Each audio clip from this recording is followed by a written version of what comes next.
સુરત મહાનગરપાલિકાનું દબાણ વિભાગ અત્યારે ફૂલ એક્શન મોડમાં જોવા મળી રહ્યું છે. શહેરના વ્યસ્ત ગણાતા ભટાર વિસ્તારમાં આજે પાલિકાની ટીમે અચાનક ત્રાટકીને રસ્તા પર અડીંગો જમાવીને બેઠેલા લારી ગલ્લા અને પાથરણાવાળાઓ વિરુદ્ધ કડક કામગીરી હાથ ધરી. સુરતના ભટાર 4 રસ્તાથી બ્રેડ લાઇનર સર્કલ સુધીનો માર્ગ શહેરનો અત્યંત મહત્વનો રોડ ગણાય છે. છેલ્લા ઘણા સમયથી અહીં શાકભાજીની લારીઓ, ગેરકાયદેસર કેબિનો અને પાથરણાવાળાઓએ રોડની બંને બાજુ કબજો જમાવી લીધો હતો. આ દબાણોને કારણે રસ્તો સાંકડો થઈ જતો હતો અને દરરોજ ટ્રાફિક જામની ગંભીર સમસ્યા સર્જાતી હતી. સૌથી ચિંતાજનક બાબત એ હતી કે આ ટ્રાફિક જામમાં ઘણીવાર એમ્બ્યુલન્સ પણ ફસાઈ જતી, જેના કારણે લોકોના જીવ જોખમમાં મુકાતા હતા. સ્થાનિક રહીશો દ્વારા આ બાબતે વારંવાર રજૂઆતો કરવામાં આવી, જેના પગલે પાલિકાના દબાણ વિભાગ અને ટ્રાફિક પોલીસ દ્વારા સંયુક્ત રીતે તાત્કાલિક રોડ ખાલી કરાવવાનું અભિયાન હાથ ધરવામાં આવ્યું.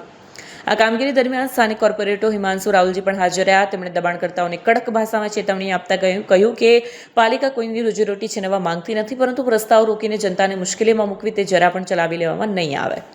પાલિકાની ટીમે ચારે બાજુથી દબાણ હટાવવાનું શરૂ કર્યું હતું.